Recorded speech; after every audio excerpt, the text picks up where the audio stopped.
Good evening, everybody. Unplanned, impromptu episode of Let Us Attend. This would be episode number 13, coming at you from Fort Honey Badger, from Gospel of Island studio on this Thursday evening.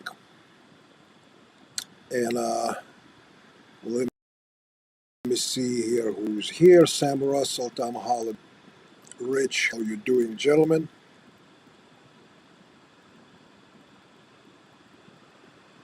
All right, all right, all right. Audio video 5 by 5. That's good, loud and clear, as expected. All right, well, this is going to be interesting. This is basically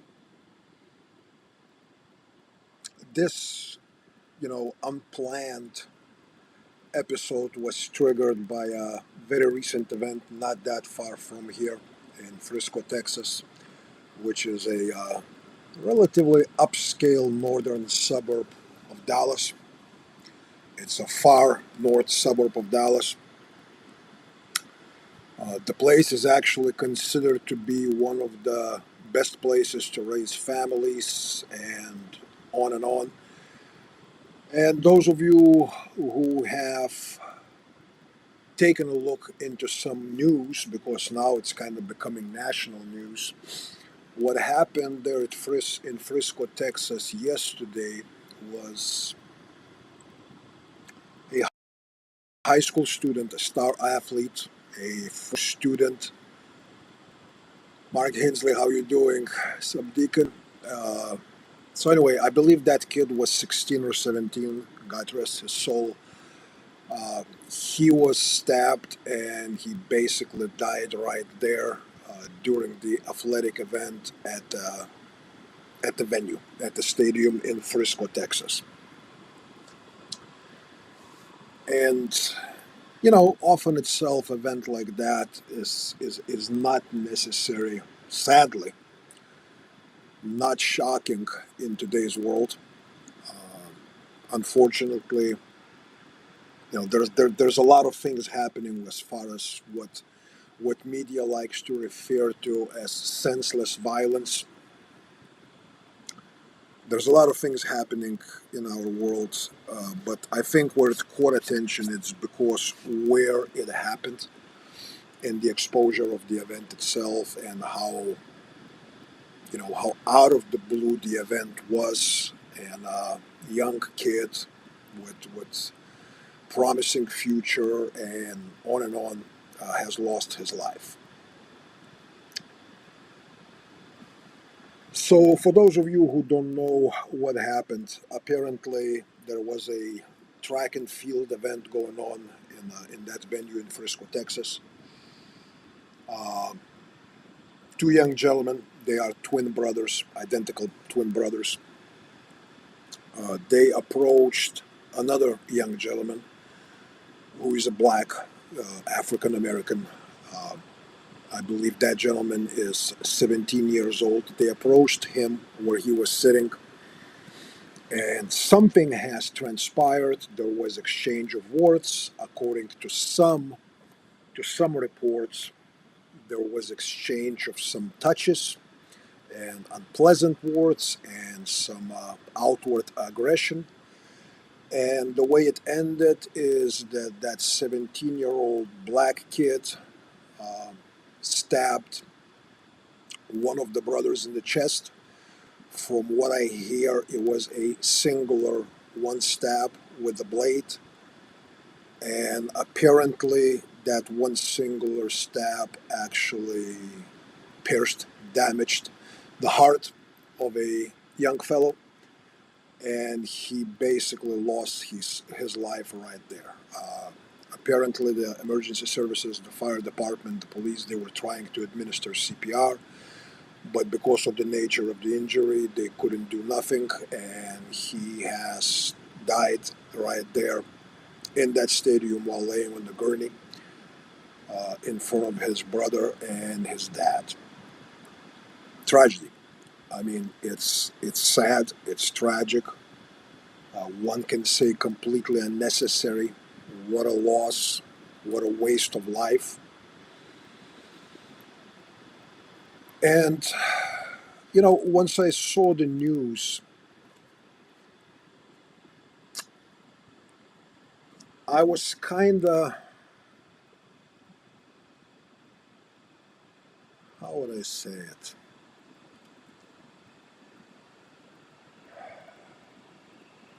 I was reading some comments from different sources, and then I posted something to my own social media that I will be doing this live stream on the topic. I posted some screenshots from the article about the event that occurred in Frisco, about that stabbing. I highlighted something, and I looked at the comments, and I received a number of messages from many folks with their own either short opinions or very categorical, very absolute statements. And I was thinking about it. It's not something that I needed an event to trigger it, but nevertheless, it happened. Event happened, and here we are. So let's talk about it, and let me explain how I want to go about it. And I want you all guys and gals, if there will be any gals watching, I want you all to understand something. This is not a dissection of the event. We don't have, I certainly don't have enough facts. I cannot vouch for the authenticity of what's being said, what is being said in the comments from different sources, people that have been there. Some people will say, well, here's what his brother said.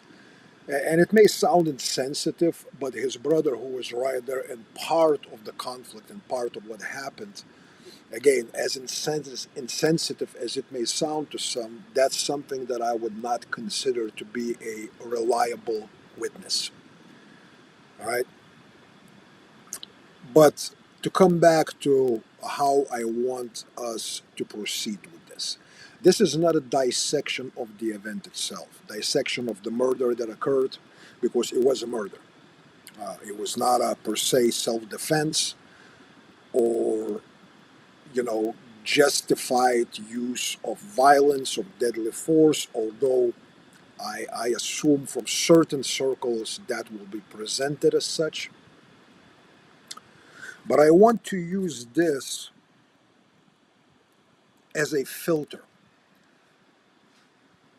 as a matrix for us to look through, to examine the overall, objectively, examine the overall, the mindset when people hear or see or are made aware of such events happening, how we look at it, and how it connects with our current culture. And I'm talking culture not just in the big picture, as in macro culture overall in society, although that is part of conversation as well. But I'm more interested in the culture within the circles of people that train, prepare for violence, want to understand, learn more about violence. So basically, my people that dwell in science and art of dealing with violence. All right. There was additional event that happened, and it's not an event that's media related or some kind of a scandalous occurrence.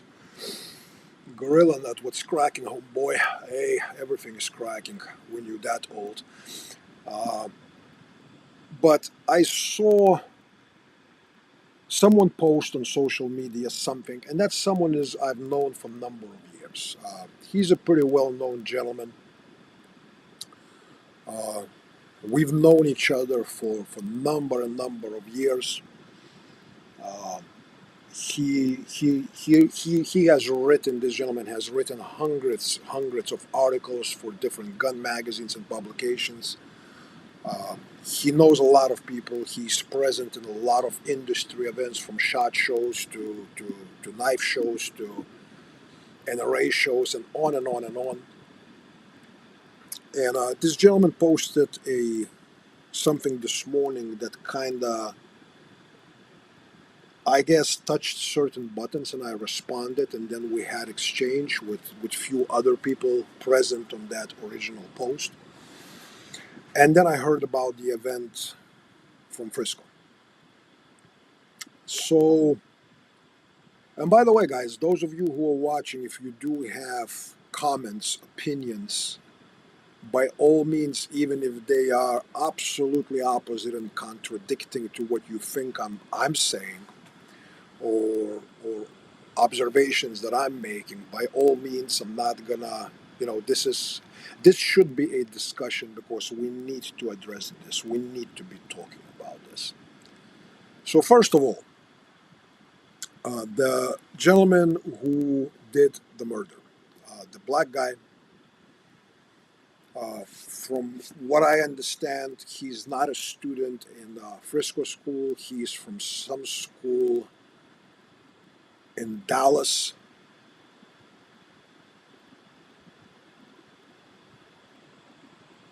Gorilla Nut, if you are who I think you are, you better stop commenting, or maybe I'm wrong. But if it's not on the topic, please stop. So anyway, this black gentleman, my understanding is that he was a visitor there, whether he came to support, teammates or other athletes or whatnot. And shortly after the event happened, and it started getting plastered all over the media, the pictures started appearing of this gentleman from the past, and he's standing there with his little gangster middle finger up and striking the pose, and then the next picture of him holding an AK-47, as if that proves that he's a criminal, right? Because most of you watching at some point somewhere on social media, you have posted a picture, or you have been seen in the video of either throwing a bird or holding some kind of a weapon, rifle, pistol, shotgun, or belt-fed machine gun, or standing on top of the armored personnel carrier, dressed up in all your warfighter gear, nods, and all that, with patches saying things like, ending bloodlines, and on and on and on and on, right? So we all are guilty of that. We all at some point presented ourselves somewhere with images that could be interpreted by those who are willing to interpret it that way as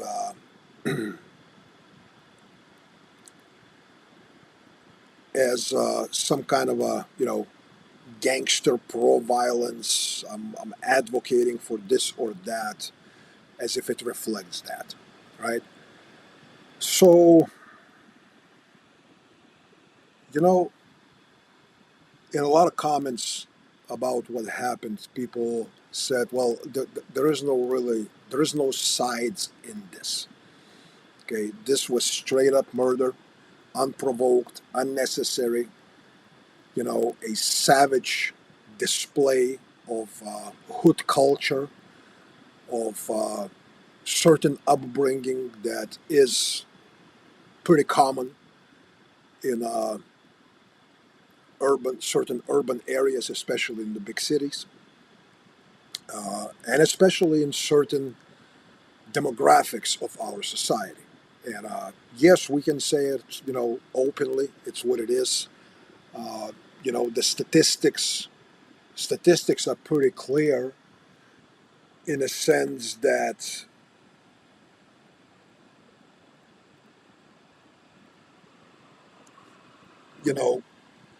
50% of murders are committed by representatives of the 14% of the population. That is to say, black folks, African Americans. That is reality. Statement sounds of racism or whatnot. I really don't care if somebody wants to interpret it that way. I really don't care, one way or the other. Numbers are numbers, realities are realities. What is behind it? It's the whole separate discussion. It's a hard discussion that at some point needs to be had.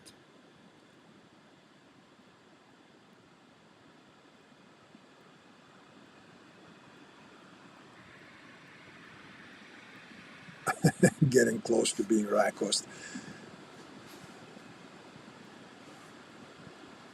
Yeah, Mark, and I will talk here a little bit in a little bit about de-escalation and other things. But these are the skills. But the other thing that I want to talk about is overall culture of what it is to be a man. How do we raise our young men to be man? And it's just there's a lot to address, and a lot of these things are not comfortable things to address. Behind enemy lines in Denver, Fire Hazard. How you doing, sir? So,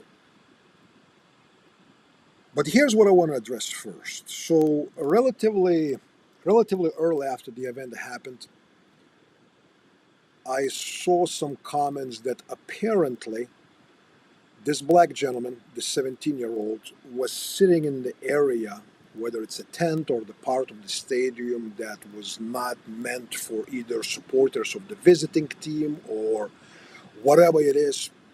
It was not his area to sit. And apparently, these two twin brothers walked up to this gentleman and they engaged him, telling him that he is not in the right area. Now, the accounts differ. They say that pretty much immediately there was some kind of a competent retard. It's not as Dev had school in the back. It's the symbol that my dear friend Butch Becker, who runs Ammo Supply Warehouse, he uses that as his company logo. It has nothing to do with SS, although it does have a resemblance to it. Uh, Butch is a dear friend of mine. He's a longtime student. He's a brother of mine, and he's also sponsor of our podcast, and he's also a sponsor of our training events here.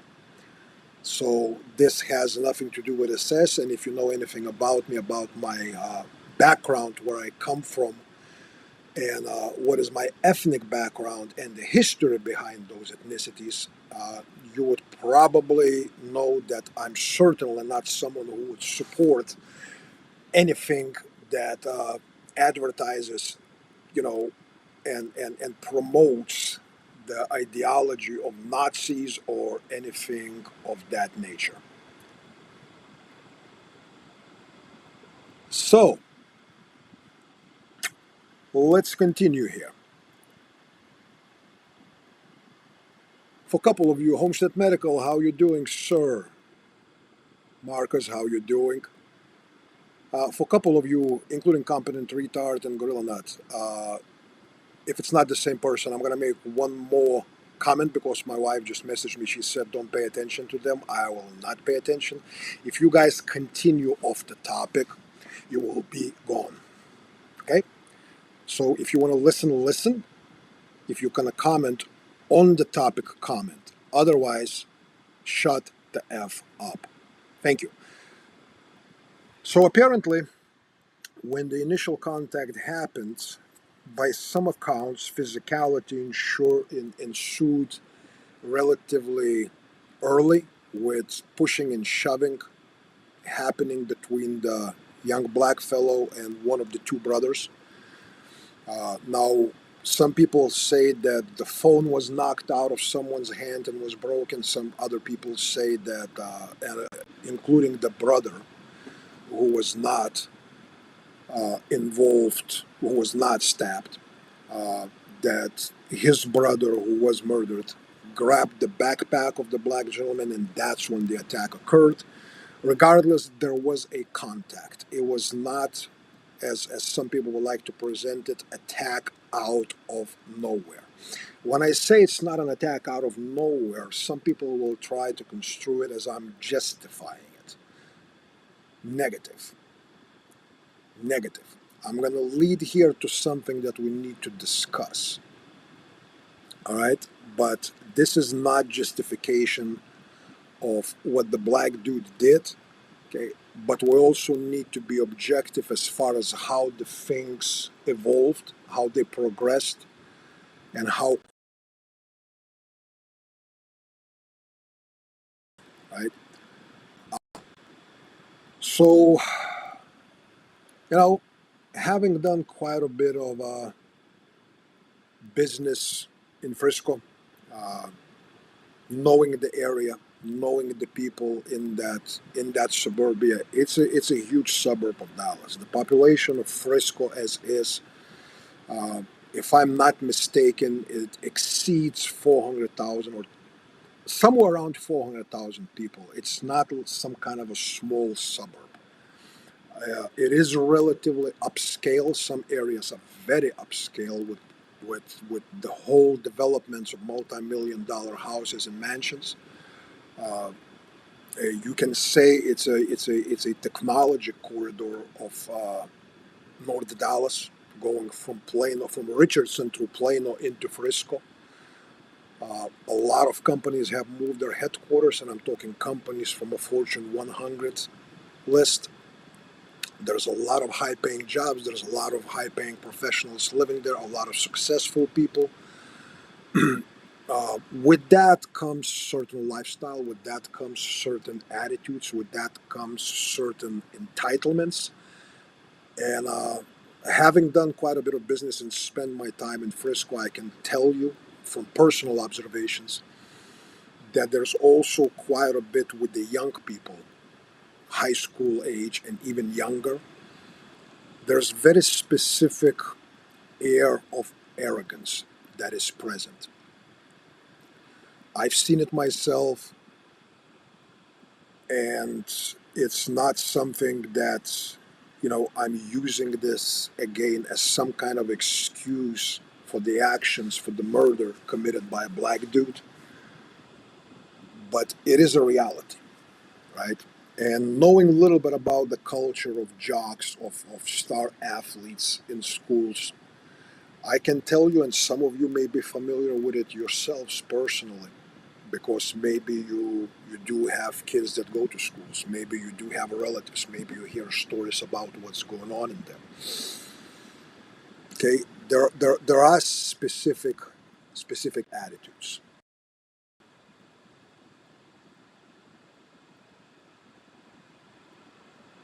Tom Hollaby, it's not necessary. Well, certainly young, certainly to some degree dumb. That's the thing about it, that it's everyone at that age. Nobody at that age can proclaim some kind of a wisdom, knowledge of life, or having the right answers and self control.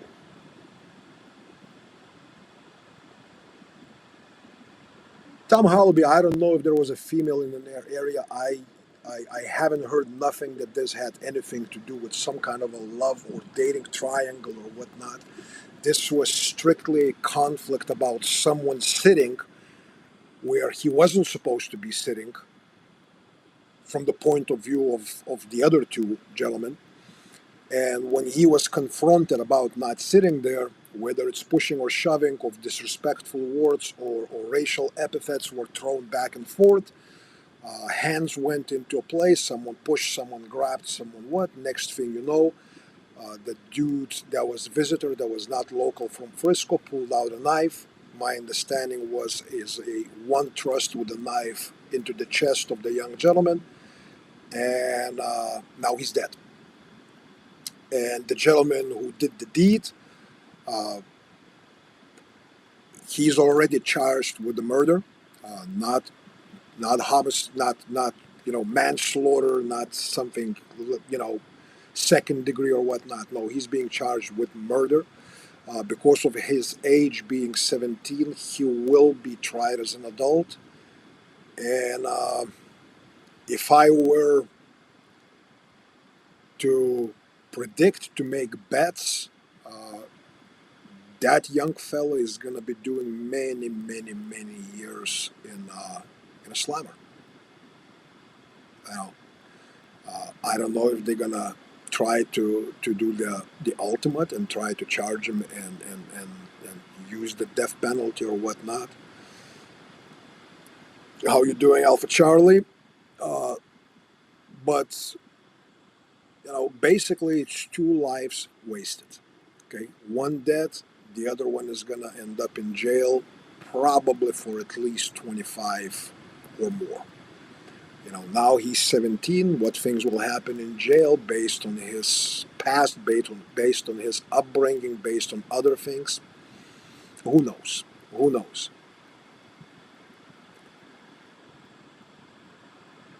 Tom, from our perspective, from where we stand and our experiences and training that we do, no, you cannot rationalize it from your perspective because it is irrational. It is irrational. But here's what I'm going to bring something very interesting. And that's coming back to conversation, to exchange that I had today on completely different topic. And that topic was the gentleman that I mentioned prior, who's the writer for a number of gun magazines with hundreds of articles behind him and under his belt. He basically made a pretty absolute statement that any kind of empty hand fighting, hand to hand skills, and all that, it's pretty much bullshit when you're dealing with disparity of force. Meaning that the guy is bigger, stronger, more muscular, or he's much younger, you are older, or he's a man, you a woman. But he made it kind of like a blanket statement that martial arts, hand to hand skills, basically less than lethal approaches, less than lethal solutions are bullshit. You need to carry a blade and a knife and know how to use it. In case the guy who's bigger, stronger, has a bigger biceps than you, pushes you, you just shoot him in the face. Now, many of you are familiar with that mindset. It is pretty prevalent in our industry. Okay, a lot of people will justify it with pretty simple. Why would I play less than lethal games if the hands that this guy with his big fists, huge triceps, and humongous delts behind it will potentially pummel me into a pile of dead flesh, right? Um,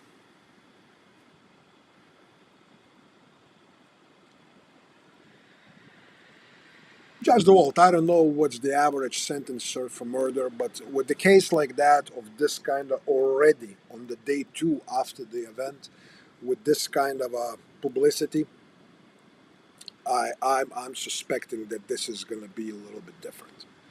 Okay, how long he's going to stay in the slammer, that's a separate story. And it's really not the point. I'm not trying to dissect the case. I'm trying to start some kind of a hard dialogue about the overall attitudes and mindsets about what is manhood, what is chivalry, what is pride, what is warrior ethos, how do we live by it, and how do we teach younger dudes the values of that. That's what bothers me. Again, I don't have enough facts. I'm not an investigator. I'm not. This is not even my goal to say who's right, who's wrong, to what degree or whatnot. It's pretty obvious, even if this was a disparity of force, right? So two against one. Maybe those two looked more athletic than that one. Maybe they were white and he was black. Maybe being black, he was rightfully or wrongfully worried about racism, about all this white supremacy scare and everything else going on. None of this is part of the conversation that I'm starting here. Okay? The idea here is this. Again, we can dissect and go ad nauseum into the culture in the hood. What do the black young men are raised like? What culture, what are they learning from the surroundings? What kind of environment they live in? What are being told how to deal with conflict? What is considered manly in their environment? Not again using this as an absolute, right? Because I'm sure and I know for a fact, because I do have friends and students from those communities, from those segments of the population. Okay? Not everyone is the same. We have black families in our church, in our congregation.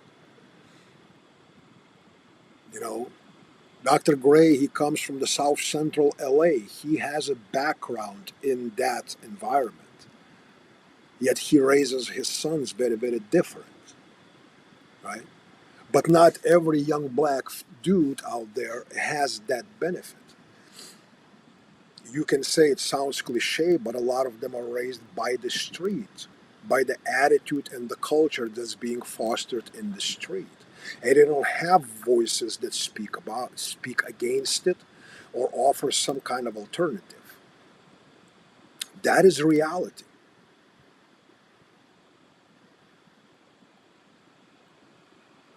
Yes, it's a perception of masculinity, and that is driven by fear. Yes, because the whole culture of hustling on the corner, this is my corner, pushing dope, pushing this, pushing that. That's what it is. It's a street cred. It's establishing your, being more scary than the next guy, being more aggressive than the next guy. You know, having the cred, having stories are being told about you. That is part of the culture. Like it, dislike it, think if it's racist, not. It doesn't matter. That is freaking reality. It doesn't take much but to drive through some of those places in most of the big cities, and not even necessarily big cities, right? And you can see that. You can observe that day in, day out. Now, let's look at the other side. What is the reality in the upscale, white, mostly white environments? Which Frisco is? Again, I've done business in Frisco. I lived in Plano, which is right next door to Frisco, for a number of years. I had a bunch of students and friends that lived in Frisco. You know, when we were doing the farmers market thing, it was in Frisco. I met a lot of folks. I met a lot of families. I met a lot of successful, definitely upper class families coming in, and I observed the attitudes. I observed how they interact not only with each other but with others, and how they interact with vendors and many other things. Right? And I can tell you, again, this is not, as some will imply, some kind of justification for what the dude with the blade did. It's not. But what was the need to come up to that dude who's supposedly sitting in the wrong section, whatever it means that he's sitting in the wrong section, and confronting him, telling him in one way or the other to move? What was that? Now, if there was a need, if there was a peer pressure or whatnot, again, separate issue. Do you have to give in to a prayer, to to a peer pressure? You know, it really doesn't matter. You know what? Because it's just popping up. So, my dear, my wife, forgive me, I'm going to say it. And any of my faith brothers watching, forgive me that. Gorilla Nut, get the fuck out of here, bitch. You hear me? Cool. Attention hole is what you are. Get out of here. So, he will not be mentioned for the rest of it.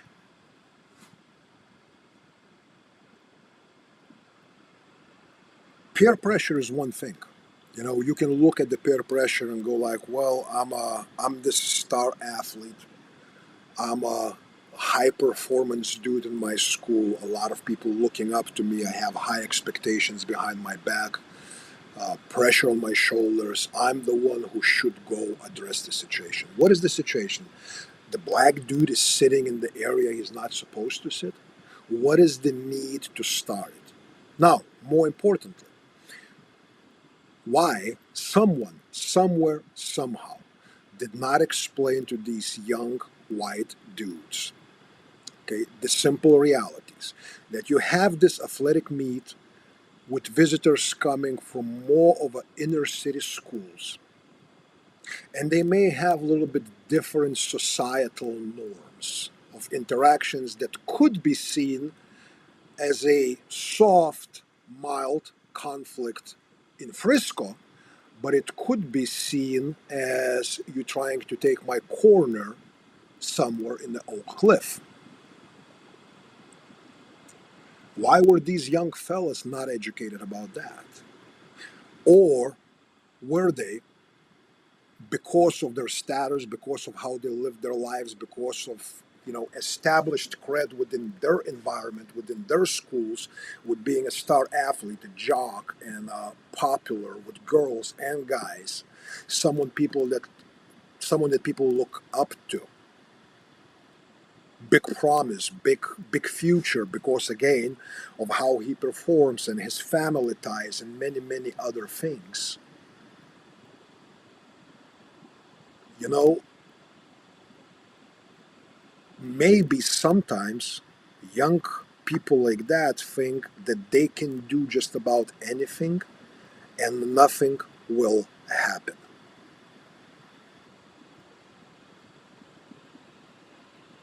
Unfortunately, in this situation, something did happen. They touched something in that black dude that triggered him to act very wrong, unjustified, violent, savage, irrational. But that's from the perspective of the Frisco eyes. From the eyes of the, you know, someone from Oak Cliff, someone from the 8 Mile Road in Detroit, South Central LA,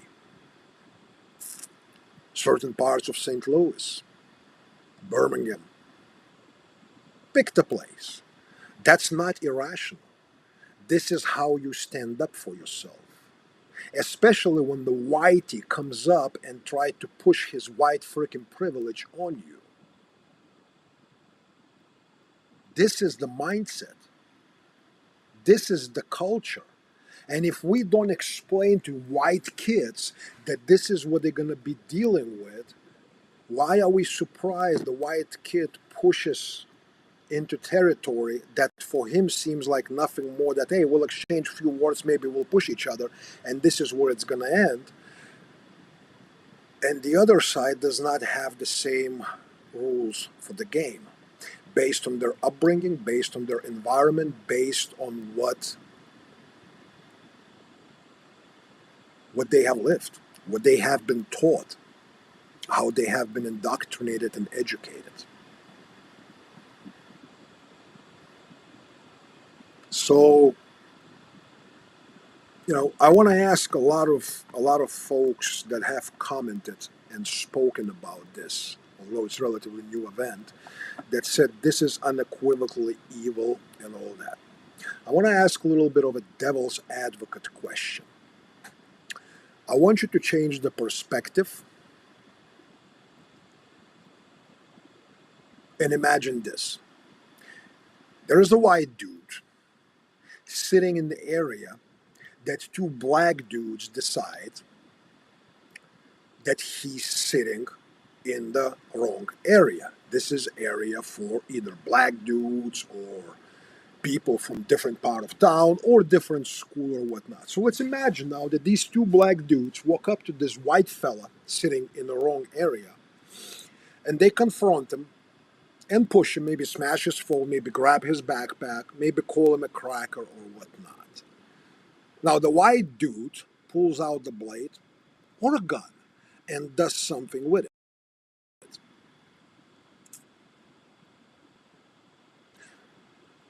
Would reactions be leveled with the way they are today to the event that happened in Frisco yesterday? It was just reverse. It was two white kids, two brothers, walking up to a black dude. Confrontation started, and it ended with one of the white dudes being killed, and the black dude committing a straight up murder.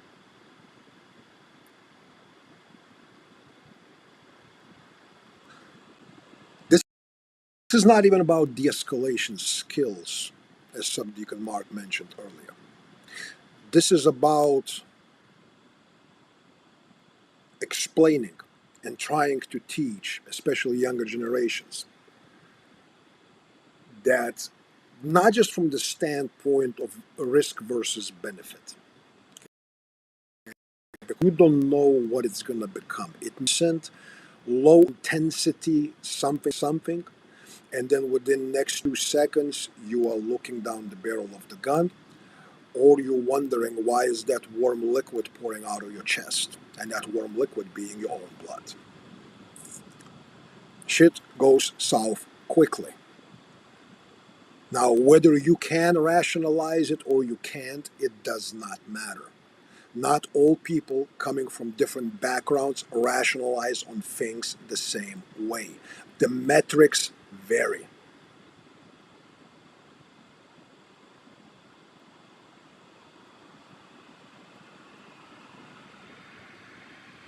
Marcus, see, that's a strong point too. In certain circles, the white guy would be racist. Absolutely, yes. You are correct.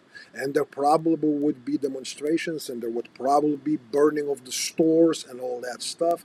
And God forbid if that white guy was acquitted or he was not charged with murder. Okay? God forbid. We would have another summer of mostly peaceful riots. I don't disagree with that whatsoever. But you can also say that on the side of the white folks, many of them, at least in their kitchens, maybe not publicly, would go, it was justified. These two black dudes were going to kick the shit out of him or kill him because they were racist. They just wanted to punish the white guy because he was sitting in the wrong area. There is that angle too. And those of you who know me, guys, you cannot tell me that you don't know that I'm not politically correct. I'm not afraid to admit I have used the N word numerous times in my life, referring to both black folks, white folks, yellow folks, and so forth. I'm not politically correct, dude. I'm not sensitive. But I'm trying to be objective here. It's a hard conversation, and we need to have it.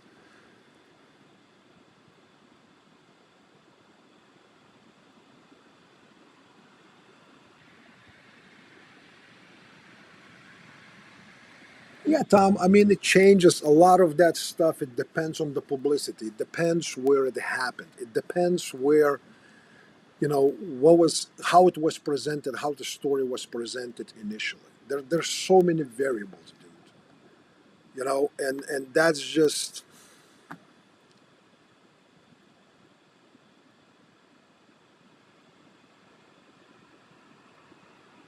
Mike Aroni, you are exactly correct, sir. It's actually, when you say over the past 60 plus years, yes, that definitely 60 plus years.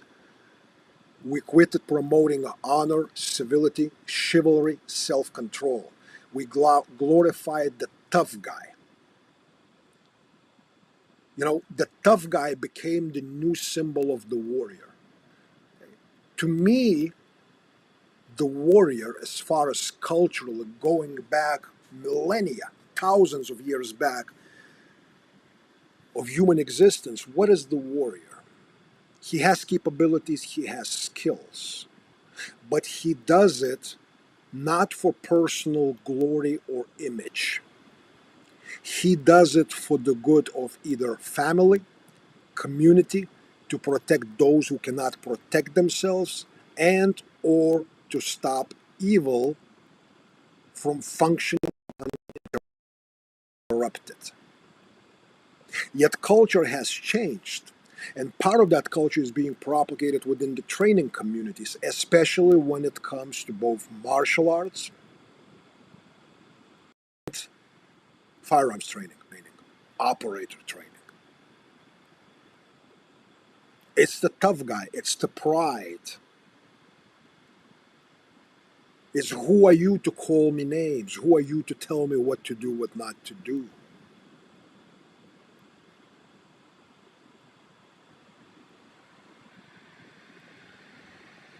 Richard Elby, I don't know why he had a knife, because probably he couldn't bring the gun in. Again, realize where he's coming from. He's coming from inner city Dallas. That's part of his life. I'm pretty sure he didn't bring the knife with pre-calculated thing that he's gonna see two twin brothers and kill one of them.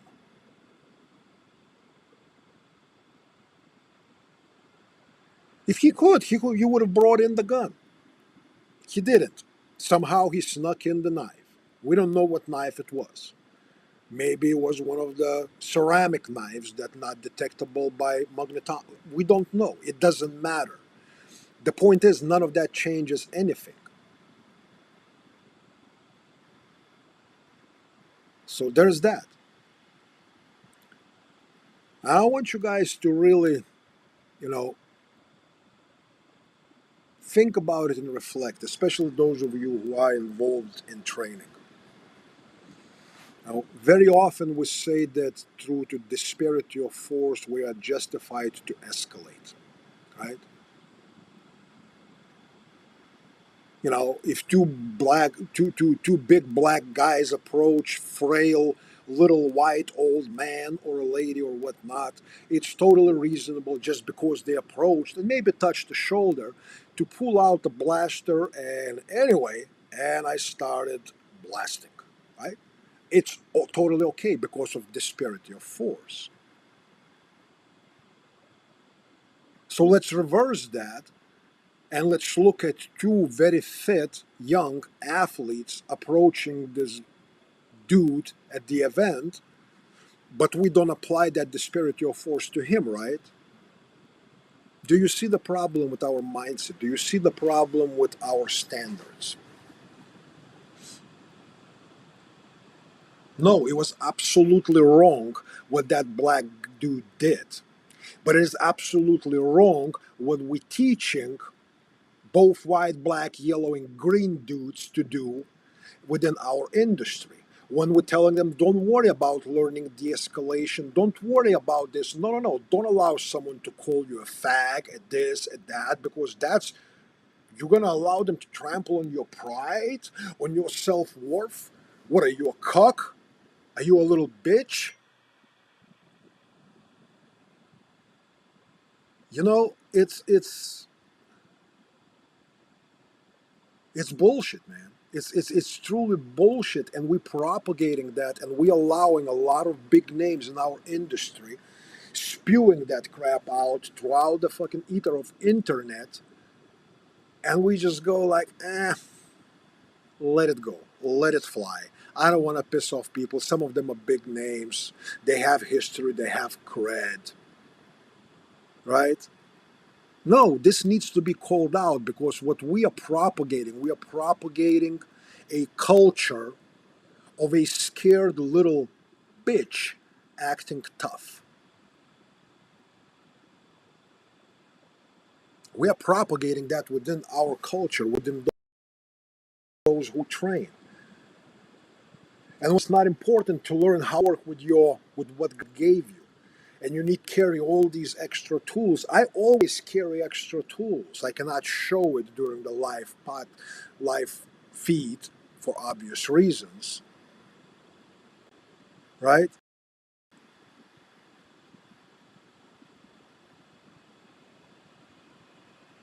As you know, some of you have heard the story just a month ago.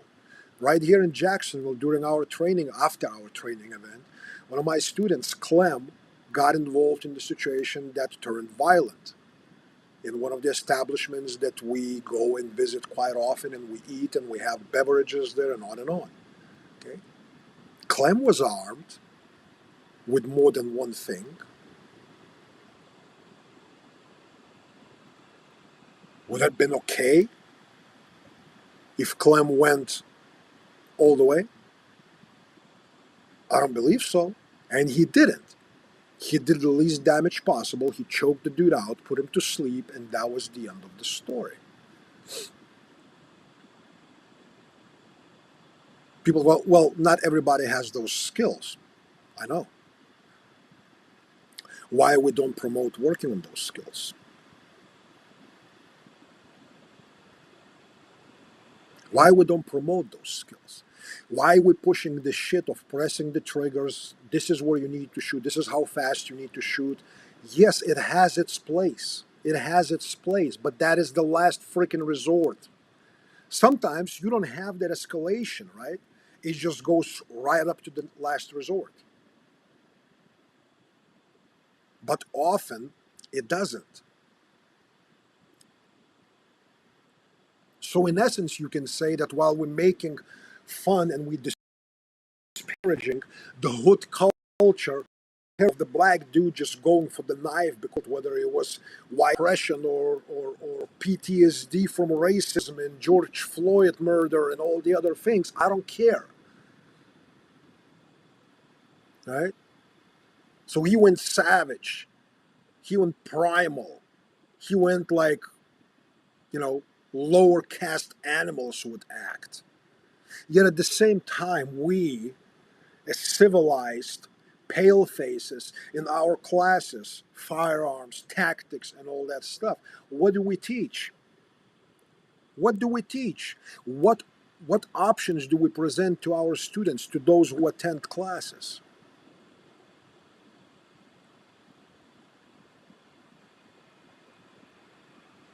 These are uncomfortable questions. But we need to start talking about it, and and Tom, you're right. This would be a good roundtable discussion. I agree. I don't know how many people, how many instructors would be willing to participate in it. I would love for that to happen. I would love people of caliber of some of the big names, really big names, participate in it.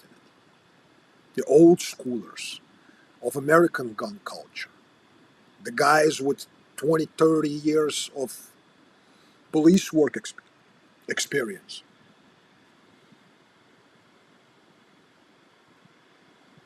the guys who are subject matter experts, not only in the industry, but within the legal system. I think this is a big discussion, and it needs to be had. We cannot just look at it and go like, well, look, these savages from the hood, this is how they act. See, that was pure racism. Was there a portion of racism? I don't know. I certainly don't deny that there is a high probability, yes. Why? Because that dude is convinced through the way he lives and people he's hanging with around and what in his environment is being said, that he is a victim. But then there is white world who is the victim of the black savage world, right?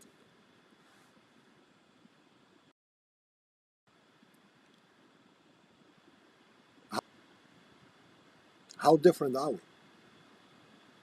While their culture is being developed in the streets, in the parking lots next to the freaking liquor stores in the hood, part of our culture is being developed in advanced shooting classes, in the discussions of our industry.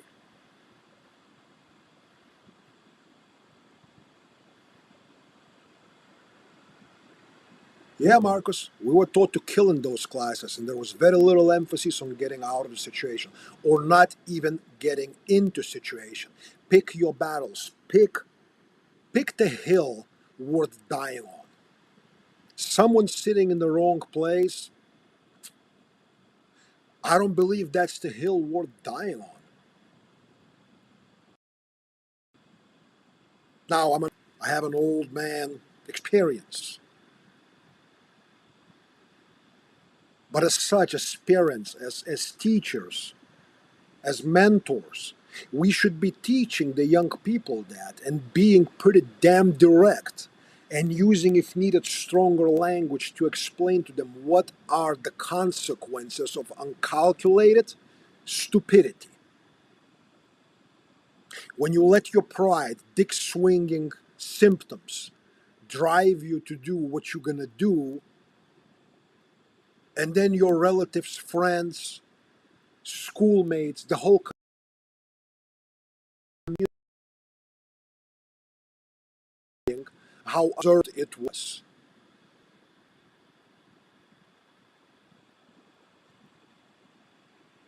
It's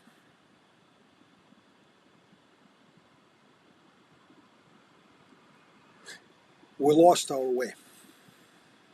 We lost the roots of what is a culture of a man with capital M. What is the culture of the warrior? What is their meaning? Meekness, forgiveness, patience are no longer valued. They are seen as signs of weakness. We're pushing the alpha male. We're pushing the dick swinging contest of who's the tough guy versus celebrating the tough guy who, at the cost of his own, maybe even embarrassment, avoided situation where he would have had no other chance than to take someone's life. That is courage. That's also wisdom.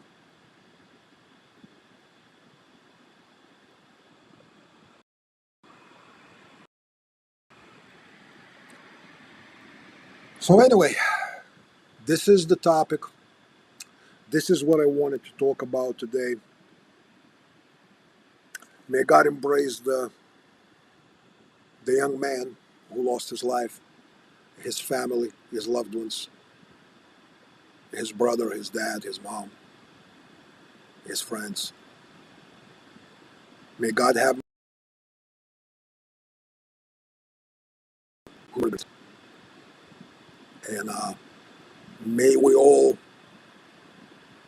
do some quiet time reflection, some prayer to see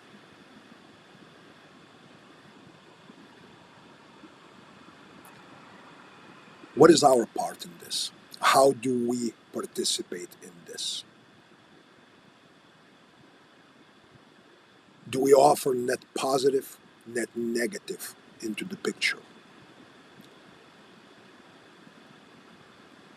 So, with that being said, I appreciate you all being here. Not all of you, most of you, I appreciate being here. And I will see you all this coming Tuesday for the episode 14. Unless something else very interesting happens, and then I have to do another special episode, adding the numbers to my Let Us Attend live streams. Sonny Puzikas here, coming at you from Gospel of Violence Studios. You all have a good rest of the week, great weekend. Those of you in the path of storms, tornadoes, rain, and everything else, stay safe, and may God bless.